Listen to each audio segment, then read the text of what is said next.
অনেক জন্ম সংপ্রাপ্ত কর্মবন্ধ বিদাহিনে আত্মজ্ঞান প্রদানেন তস্मै শ্রী গুরবে নমঃ।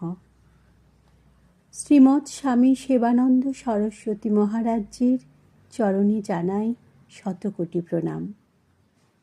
গুরু সেবানন্দ সরস্বতী মহারাজজির লেখা থেকে পাঠ। ঈশ্বর আর ব্রহ্মের ভেদ। ঈশ্বর হলেন সগুণ, অপরপক্ষে ব্রহ্ম হইল নির্গুণ ও নিরাকার। যেমন শক্তি এবং শক্তিবান। শক্তিকে মানুষ দেখিতে পায় না, আর শক্তিবান ওই শক্তিরই প্রকাশ। যেমন তাপ ও উত্তাপ। বস্তুর মধ্যে কতটা তাপ আছে তাহা উষ্ণতার দ্বারা প্রকাশ ঘটে। তাপকে কারণ এবং উষ্ণতাকে তাপের প্রকাশ বলা হয়। যেমন মাটি দ্বারা আমরা কৃষ্ণ, রাধা, কালী, দুর্গা, লক্ষ্মী ও সরস্বতী নানান মূর্তি তৈয়ারি করিতে পারি। তাদের নাম ও রূপ সবার আলাদা আলাদা, কিন্তু বিসর্জনের পর জলে পড়িলে সবই সেই মাটি। এক কথায় জগৎ ব্রহ্মেরই প্রকাশ। এই ব্রহ্ম মায়ার দ্বারা জগৎ সৃষ্টি করেন, তখন তাহাকে ঈশ্বর বলে। কেবল নাম ও রূপে প্রকাশ।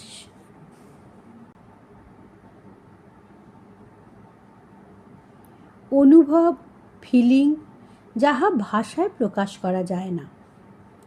স্বপ্নে আমি কতটা সুখ অনুভব করলাম তাহা জাগরণে প্রকাশ করা বড়ই কঠিন।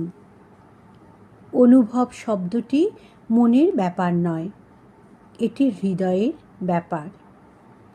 ইংরাজিতে একটি কথা আছে, heart can feel but not mind. আমাদের হৃদয় মিনিটে ৭২ বার স্পন্দিত হয়। আঘাত পাইলে তাহার গতি বাড়িয়া যায়। এই হৃদয় হইল শরীরের শ্রেষ্ঠ যন্ত্র। ইহার গতির হেরফের হইলেই শরীরের রক্তচাপ বাড়িয়া যায়, তখনই হার্ট অ্যাটাক হয়। তাই অযথা কোনো প্রকার টেনশন বা মানসিক চাপ যাহাতে না হয় তার দিকে বিশেষ নজর রাখিতে হইবে। সাধনা না করিলে হৃদয়ের ভাষা অনুভব করা যায় না। পৃথিবীতে কয়টি মানুষ আছে যাহারা হৃদয়ের সহিত কথাবার্তা বলেন?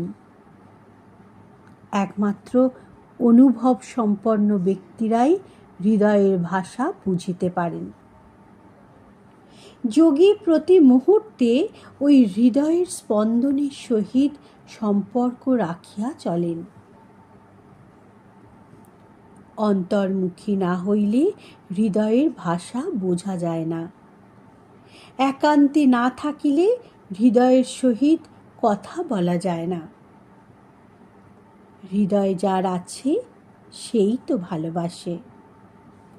হৃদয়হীন ব্যক্তি চণ্ডাল বিশেষ। যে ব্যক্তি মানুষ খুন করে তার হৃদয় কেমন বলো? নিষ্ঠুর মহাপাপীরাই এই হেন কর্ম করিয়া থাকে। তাই সাধনা করিয়া হৃদয়টাকে উদ্ভাসিত করো। দেখিবে কি যে সম্পদ ইহার মধ্যে লুক্কায়িত আছে তাহা ভাষায় প্রকাশ করা বড়ই কঠিন। কেবল হৃদয়বান হও।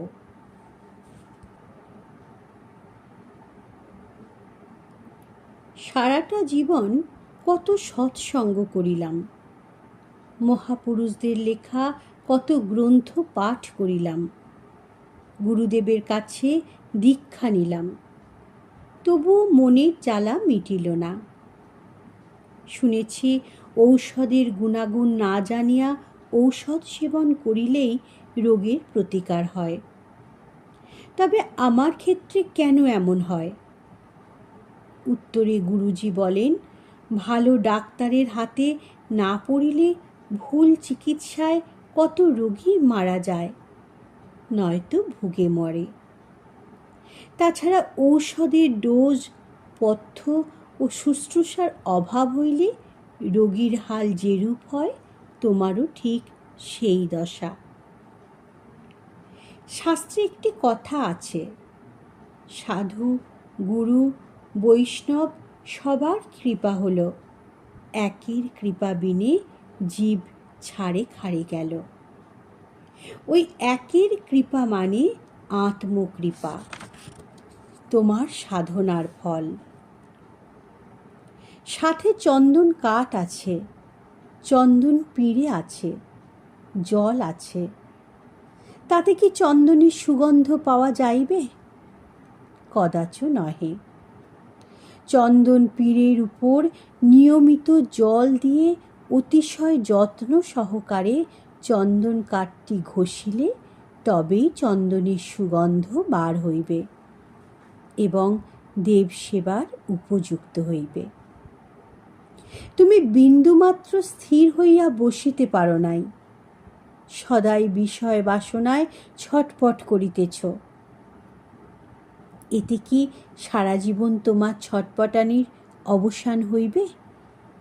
হইবে না। কারণ মানব জীবনে পিপাসার পরিসমাপ্তি কখনোই হয় নাই। আপন বিচার দ্বারা আপনি যখন সন্তুষ্ট হইতে পারিবে, ঠিক তখনই তোমার সকল দুঃখের অবসান হইবে, নচেৎ কভু নহে।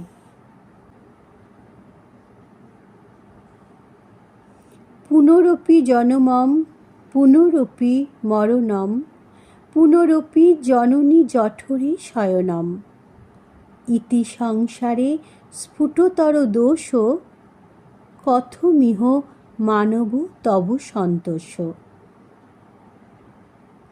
জন্ম যাহার হইয়াছে, মরণ তাহার অবধারিত।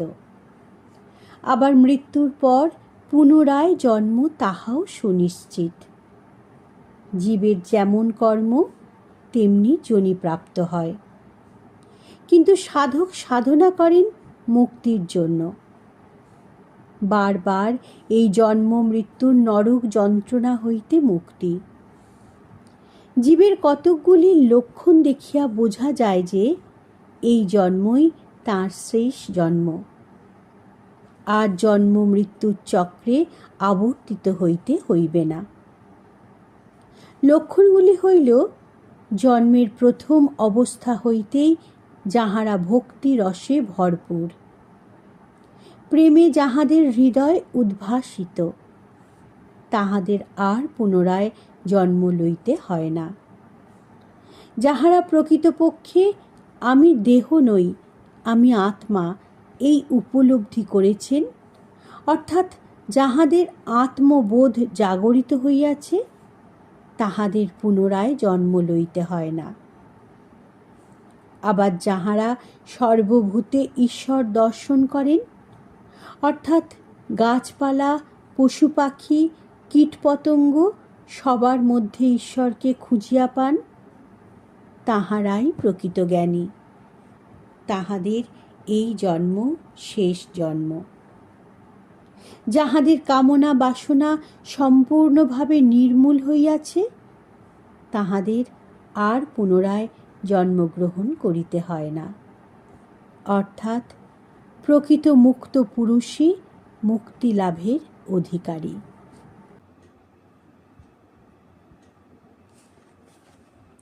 আশ্রমের সকল শিষ্য ও ভক্তদের প্রতি সতর্ক বাণী।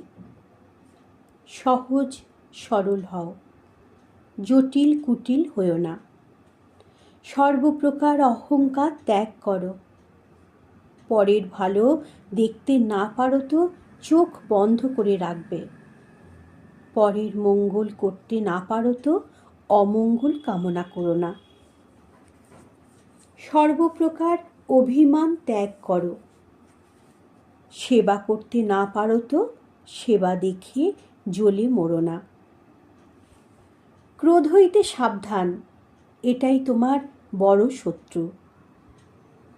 লোভে পাপ, পাপে মৃত্যু। তাই লোভী হইও না।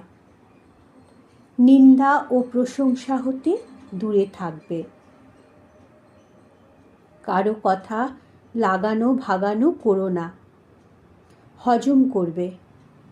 একমাত্র ঈশ্বর ছাড়া কাউকে বিশ্বাস করো না। কেউ তোমার আপন নয়।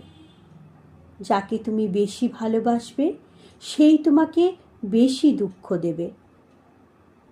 অন্ন, সময় এবং অর্থের অপচয় করো না, দুঃখ বাড়বে। আমি দেহ নই, আমি আত্মা, কথাটি কদাচ ভুলবে না।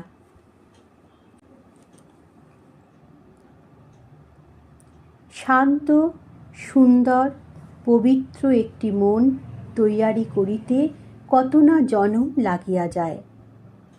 জীবের মন হইল অনুভূতির কেন্দ্রস্থল। সারা জীবনের সমস্ত ঘটনাগুলি সবই লিপিবদ্ধ আছে এই মনোরাজ্যে।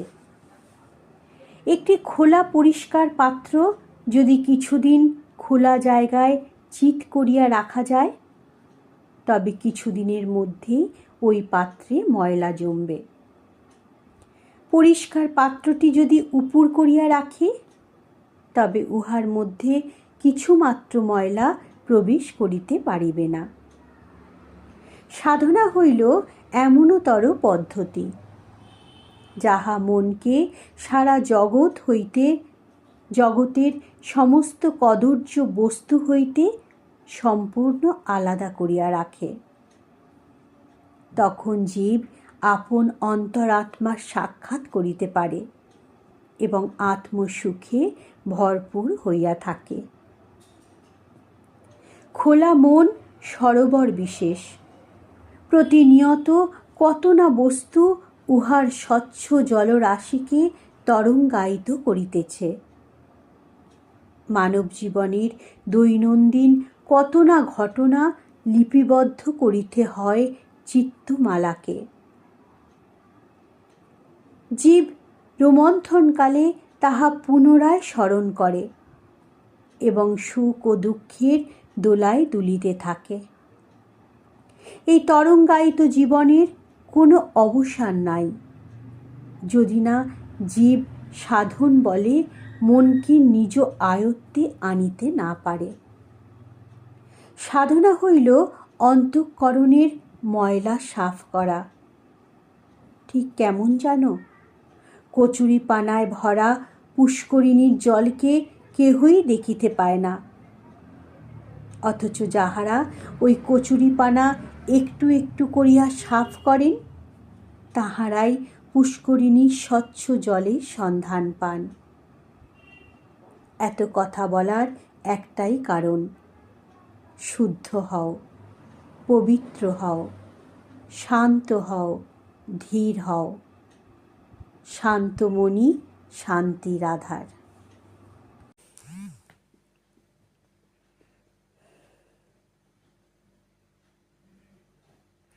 নমস্কার। প্রার্থনা করি সকলে ভালো থাকুন, সুস্থ থাকুন।